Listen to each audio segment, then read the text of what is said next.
दोस्तों, हमारी लड़ाई आतंकवाद और आतंकवादियों के खिलाफ थी। इसलिए 7 मई को हमने केवल आतंकवादी ठिकानों पर ही हमला किया था। पर अफसोस इस बात का है कि पाकिस्तानी सेना ने आतंकवादियों का साथ देना उचित समझा और इस लड़ाई को अपनी लड़ाई बना ली। इस परिस्थिति में हमारी जवाबी कार्यवाही अत्यंत आवश्यक थी और इसमें उनका जो भी नुकसान हुआ वे खुद इसके लिए जिम्मेदार हैं।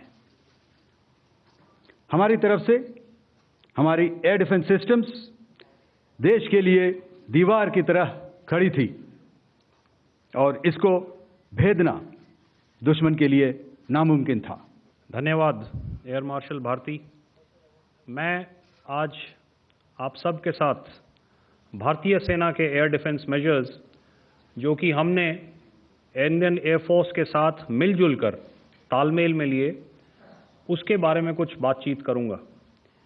इस विषय में मैंने कल भी कुछ टिप्पणी करी थी, लेकिन आज मैं इस युद्ध के अहम एस्पेक्ट के बारे में आपको थोड़ा और पर्सपेक्टिव देना चाहता हूं। हमें एयर डिफेंस ऑपरेशन सिंदूर के एयर डिफेंस की कार्रवाई को एक कॉन्टेक्स्ट में समझने की आवश्यकता है। मैंने आपको कल बताया था कि पिछले कुछ सालों में आतंक की गतिविधियों का कैरेक्टर जो है उसमें कुछ बदलाव आ रहा था। अब हमारी मिलिट्री के साथ साथ मासूम सिविलियंस जो कि अपना बचाव करने में विफल थे, उन पर भी हमले हो रहे थे। 2024 में जम्मू सेक्टर में शिवखोरी मंदिर को जाते हुए यात्री और इस साल अप्रैल में पहलगाम में मासूम पर्यटक इस खतरनाक ट्रेंड के विशेष उदाहरण हैं। पहलगाम तक पाप का ये घड़ा भर चुका था। उसके बाद जो हुआ उसके बारे में हम कल विस्तार में बातचीत कर चुके हैं। क्योंकि आतंकियों पर हमारे सटीक हमले लाइन ऑफ कंट्रोल और इंटरनेशनल बाउंड्री को पार करे बिना किए गए थे, हमें पूरा अंदेशा था कि पाकिस्तान का वार भी बॉर्डर के उस पार से ही होगा। इसलिए हमने अपनी एयर डिफेंस की पूरी तैयारी पहले से ही कर ली थी। हमारी इन्वेंट्री में शामिल counter manned aerial systems, electronic warfare के साधन और एयर डिफेंस वेपन्स का इंडियन एयरफोर्स के इसी प्रकार के सिस्टम्स के साथ एक अनोखा मिश्रण किया गया। इसलिए आपने देखा कि जब जब पाकिस्तान एयरफोर्स ने हमारे एयरफील्ड्स और लॉजिस्टिक इंस्टॉलेशंस में 9 और 10 मई की रात को लगातार हमले किए, वो इस मजबूत एयर डिफेंस ग्रिड के सामने विफल हो गए। आपके सामने इस ग्रिड को एक तरीके से दर्शाया गया है।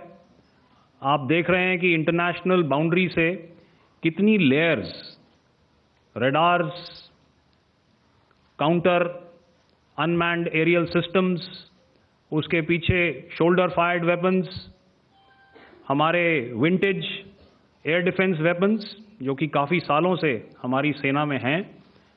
एयर मार्शल भारती ने भी उसके बारे में बात करी। और लास्ट में हमारे modern air defence weapon systems. तो कोई मौका नहीं था कि पाकिस्तान एयरफोर्स ये मल्टी टियर डिफेंस को पार करके पीछे हमारी एयरफील्ड्स या लॉजिस्टिक इंस्टॉलेशंस को टारगेट कर पाए। ये जो डायग्राम आप अपने सामने देख रहे हैं, ये मुझे एक इंसिडेंट की याद दिला रहा है और मैं आपको इस उदाहरण के ज़रिए से एक ये एस्पेक्ट हाईलाइट करना चाहता हूँ। जब मैं स्कूल में था तो तकरीबन मेरे ख्याल से ये 70 का दशक था और उस समय इंग्लैंड और ऑस्ट्रेलिया के बीच में, आज शायद क्रिकेट की बात भी करनी चाहिए क्योंकि मैं देख रहा था कि विराट कोहली ने टेस्ट क्रिकेट से रिटायरमेंट ले ली। कई भारतीयों की तरह वो मेरे भी फेवरेट क्रिकेटर हैं। तो 70 के दशक में ऑस्ट्रेलिया और इंग्लैंड की फेमस एशेज सीरीज चल रही थी और उस समय ऑस्ट्रेलिया के दो बहुत तेज गेंदबाज, जो कि क्रिकेट हिस्ट्री में बड़ा उनका नाम है, जेफ थॉमसन और डेनिस लिली, उन्होंने अंग्रेजी बैट्समैन और उनकी बैटिंग लाइनअप को तहस नहस कर दिया था।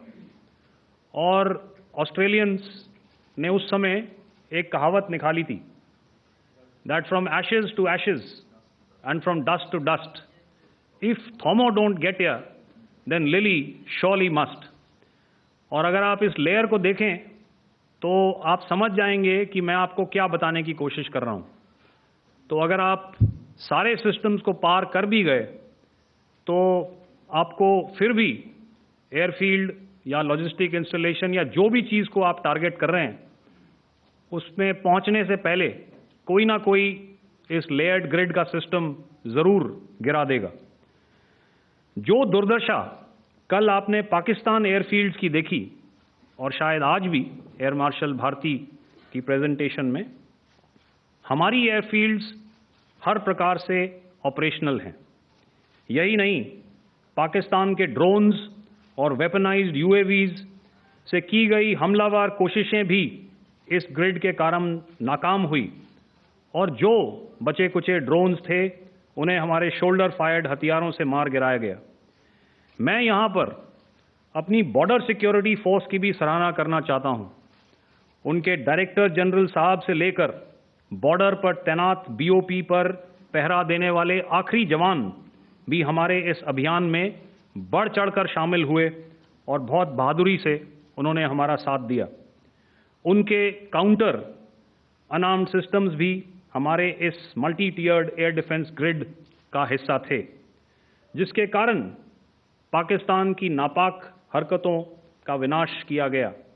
आपने सुना ही होगा, जब हौसले बुलंद हों तो मंजिलें भी कदम चूमती हैं। और अंत में यह मैं स्पष्ट शब्दों में कह देना चाहता हूं कि हमारी सभी मिलिट्री बेसिस और सारे इक्विपमेंट और सिस्टम्स ऑपरेशनल हैं और ज़रूरत पड़ने पर अपने अगले मिशन के लिए तैयार हैं और तत्पर भी हैं।